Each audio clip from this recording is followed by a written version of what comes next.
Dolly. How excited are you and how are you feeling today? Thank you for that wonderful question. Sabi. Sobrang excited kasi syempre we've been working for this stereo for so long. So long. So finally, malapit na, ilang tulog na lang. Actually, nagulat nga kami na, sa Friday na nga Oo, pala di siya, ba? diba? Ang bilis. Ang bilis. Nag-next ng Netflix lang tayo ng February, tapos bilang, we're here now. Ito, ang nagbabalik si Mommy Madge. Madge, how excited are you? Ito na, at mamaya, ang dami namin tanong tungkol sa role mo. Thank you. Siyempre, Gretchen, excited ako dahil finally, masashare na namin ang Someone Someday through Netflix. Mapapanood nyo na yan.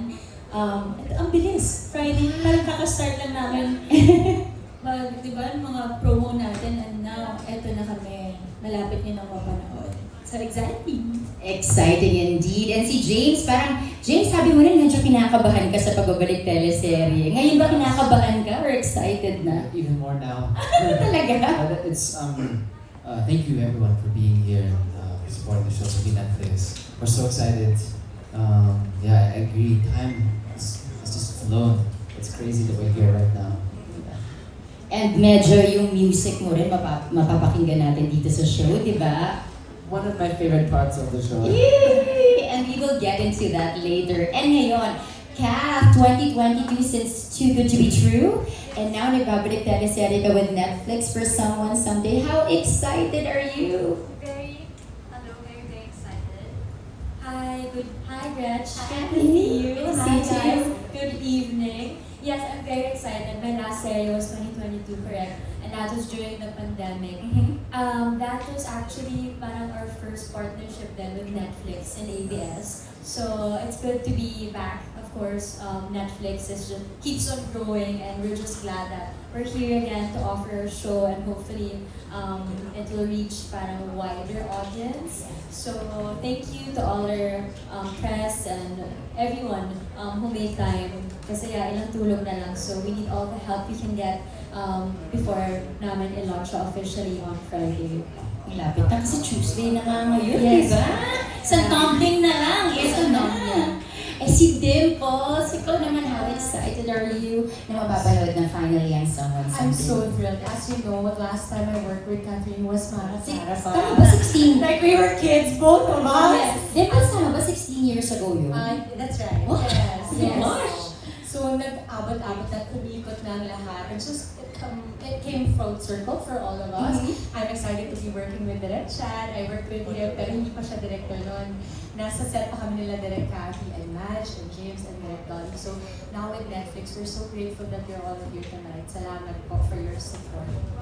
Thank you. And si Direk Chad naman. Direk Chad, I remember you said it sa next on Netflix event ng February na how exciting it is to share yung core values nating mga Pilipino and with Netflix on a global stage. So, eto na, how do you say how does Pinoy's love on a wider audience? Paano natin share with this show itong storya ng Someone Someday?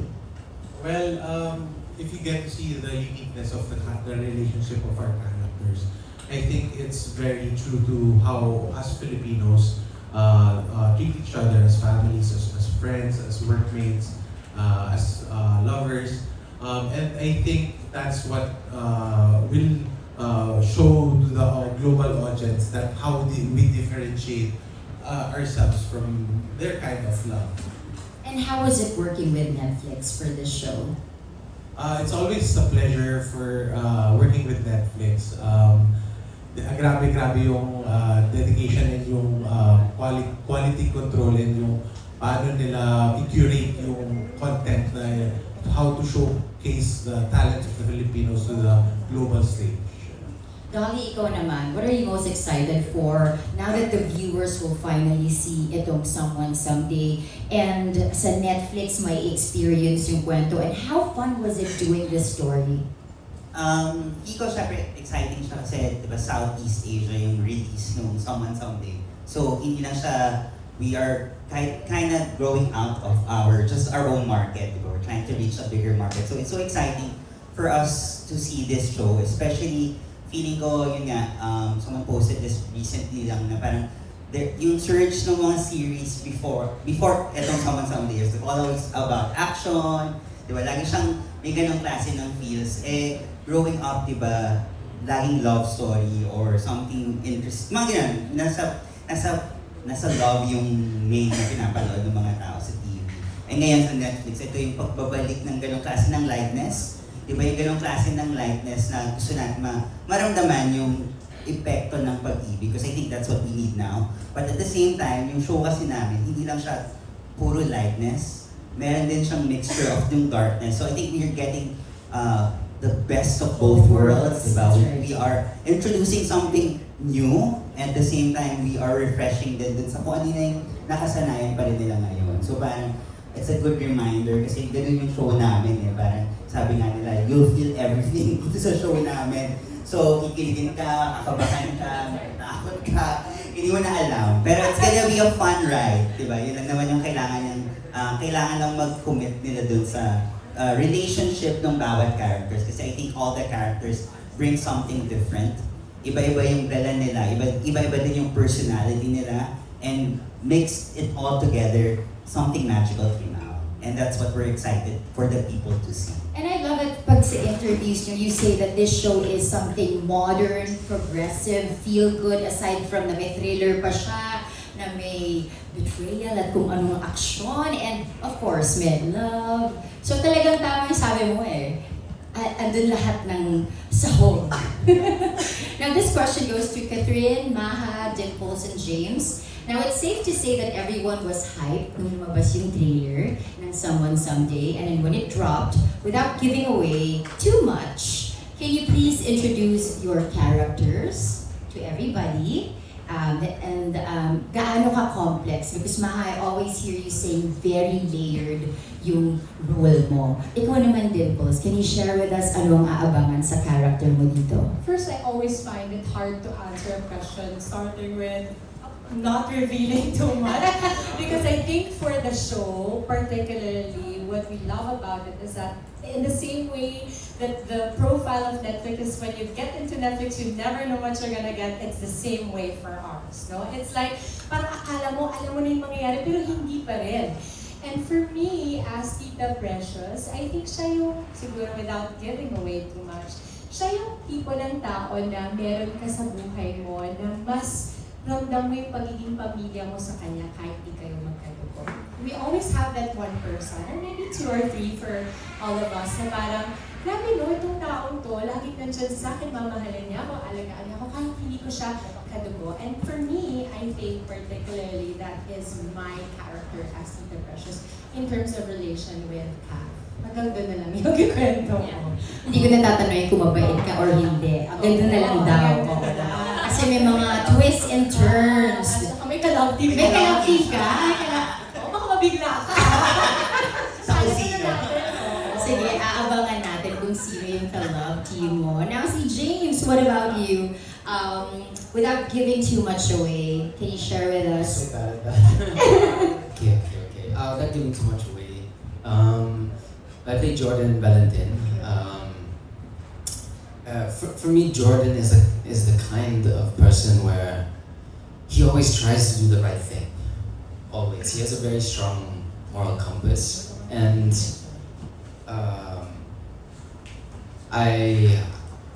it's very, what's the word I'm looking for? It's very honorable, actually. Jordan is a very honorable character. He's very loyal, and what I like about him the most is his passion for music. You know, how he expresses himself through writing songs. So you could relate. Do you see a part of you? I can relate because in real life, I wrote those songs. How many songs can we expect na? I think sabi mo it's 5? 4 or 5. 4 or 5, di ba? Yeah. Yes. We'll see. Maybe 6. James, kinikilig ka ba na part yung songs mo ng project na ginagawa mo? I'm super honored that my music was able to make it into the show. I've been focusing on music for the last 5-6 years. So being able to integrate that into a project of this scale, I'm super honored. I'm just curious, were you the one who told, Direk, put naman my music? Or was he the one who said, can we put your music to in the show? Not sure. I definitely fought for it. Yeah, I really wanted Pinush to ni have- James talaga. Ilagay niyo sa soundtrack yung music ko. But how long were your last teleserye was about 10 years? Apparently 10 years ago. Wow. Right. So coming into the set, were you nervous from the first day?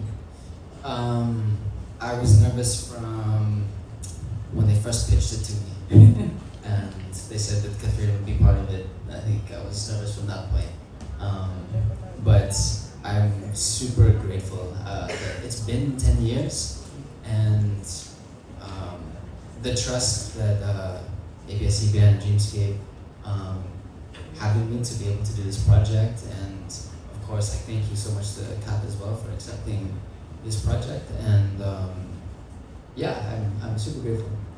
Thank you, James. Si Kath naman, from 2022, ngayon ibabalik teleserye. Did you have some adjustments also? Siyempre, iba ang pag-shoot ng teleserye. And anong Catherine ang mapapanood namin dito sa Someone Someday? Adjustments, yes, there were a lot of adjustments. And actually, I think ito yung longest na parang usually kasi it takes like, a couple of taping days to warm up and to feel homey on set. But for this one, it took a while. Maybe because matagal na rin since my last serie. And when you say you're doing a TV series, we all know that it's a different world, di ba? Pag sa movie. And eto sa serye, siguro new environment din for me. Like, first time working with James, with Ate Madge, with our directors as well. And then I'm back with Dreamscape after Marathon, which was 16 years ago. So, ang daming bago. So, medyo matagal ako nag-warm up and also to get to know my character. And then your other question about my character. So, I played the role of Billy Carino. So I guess you've all seen the trailer, and we also launched our poster too yesterday. So I'd like to use that as my reference na lang. So as you can see, si Billy as a CEO muna, she's one of the founders of Lovelist. As a boss, she's very she knows what she wants. She's very independent. She is a go-getter. She's the type of girl na may plano siya sa buhay. She's like that kapag sa Lovelist, pag sa office. Pero just like kung ano nakita niyo sa poster, it's like the many faces of Billy, because feeling ko ganun tayo, especially women, we wear a lot of masks, right? Like, I'm like this when I go to the office. I'm like this when I'm at home. I'm like this when I'm with my friends. And I think ganun si Billy. So she's like this kapag sa office. And then once she gets home, nandiyan na si Tita Press, yung sinasabi ni Ate Debs kanina. Konting-konti lang yung meron siyang pamilya. So pag sa bahay, makikita niyo na she's like the complete opposite of the girl boss you see in Lovelist. And also, pag kasama niya si Jordan, yung safe space niya, the best friend niya, which is James' character, it's a different mask na ibibigay din ni Billy. So, ang daming layers ng character niya. Iba rin siya sa mga taong medyo alam niyo niloloko siya. So, I think it's interesting because we made sure that Billy is just like us. She's human and she's not, I think, the typical lead character na makikita natin. And feeling ko ito yung pinakamaraming layers din na na-portray ko when it comes to TV series. That's why I enjoy creating Billy. Ako, excited tayo mapanood yan, Catherine. Yeah. Nakakapagod siguro yung maraming layers na yun. Yeah, it is. It is. Diba? It's tiring, really. Kasi kailangan mo Switching. real, Yes. switching. And then iba yung dynamics na sa bawat character. So minsan, tatanong ko sila, so paano pag tayo, right? It's hard to balance it. Pero I think the challenge naman, lahat naman tayo likes the challenge, and it's very fulfilling once you've done something or feeling ko nagawa ko yung kailangan sa eksena. But yes, it takes a lot of courage, a lot of effort, and so much more. And it's so refreshing kasi first time mo rin makatrabaho si Madge and si James, First time, diba? yes. Si Ate Dips lang actually nakatrabaho ko sa lahat ng Yes. cast, I think. Pero lahat kami first. Yeah. Meron bang kapaan in the beginning, getting to know, ganon? Or Yes, siya, meron. hihiyaan? Meron, for sure. Meron? Yeah. Kasi I've known Ate Madge for quite some time now, but I know Ate Madge as like, you know, my sister in the industry and Ate Dips also. Pero iba naman talaga kapag nasa set tayo. So, iba kung paano mo kilalanan yung isang artista na katrabaho mo. And syempre, may adjustments din doon kung paano kami. But you know, overall, siguro one thing in common sa aming lahat, we're all hungry. We want this to work. And it's the project that we're all parang fully committed. So, yun yung humahawak sa amin lahat. Ang laking bagay nung hungry, no? Yung excited ka. Parang Madge, di ba? Since you became a mom, ito yung show mo ulit. It's your comeback also. So, nagigil ka ba? Bumalik ka sa set. Nagigil. Oo. Kasi di ba syempre, your old characters, yung mga characters na tumatak talaga sa'yo, talagang larger than life, ganyan. But dito sa Someone Someday, anong may expect namin kay Maha? Without Spoiling? I'll try, ha? Sige. Kasi nung isang video ko, hirap na hirap.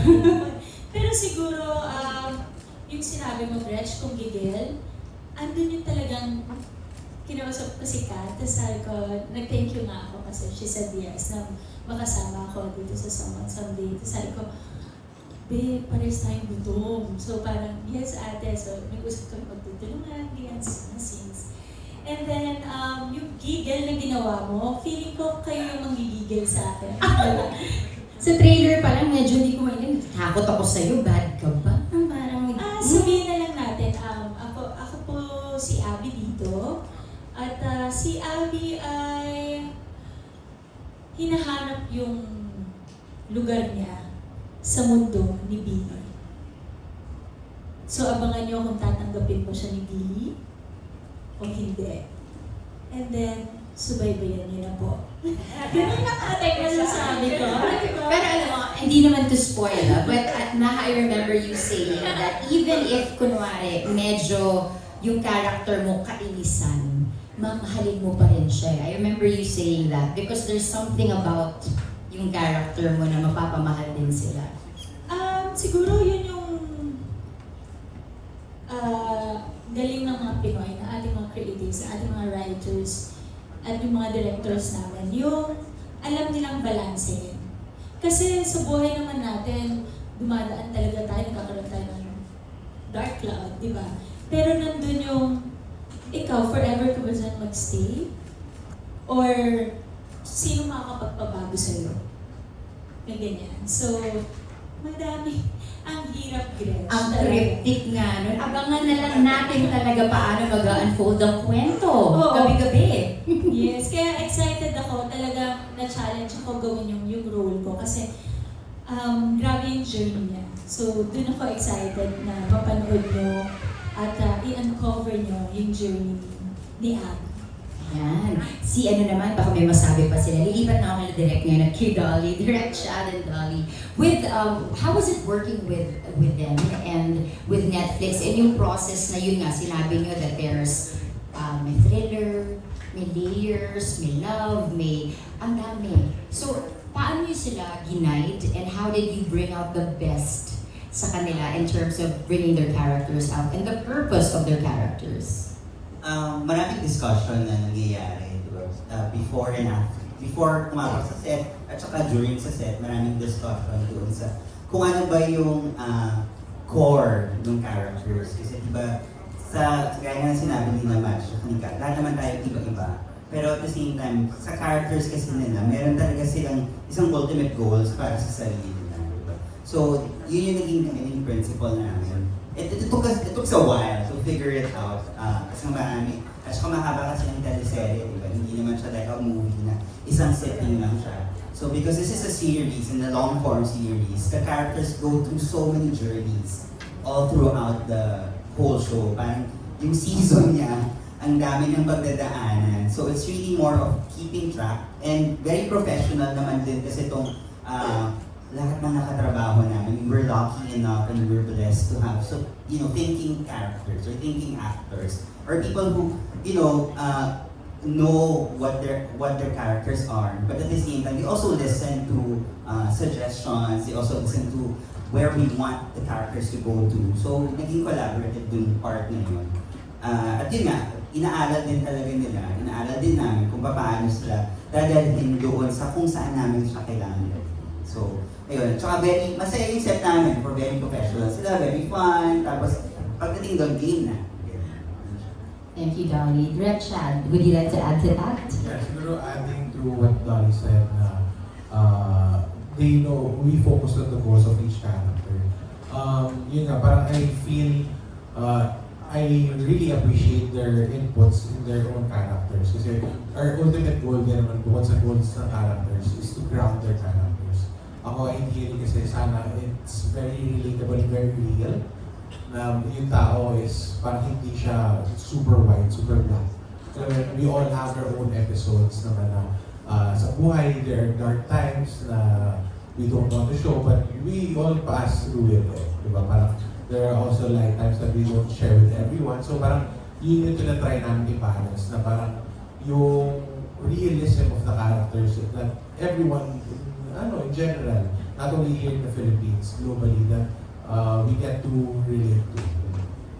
Now I'll go to Dimples. I'm curious na yung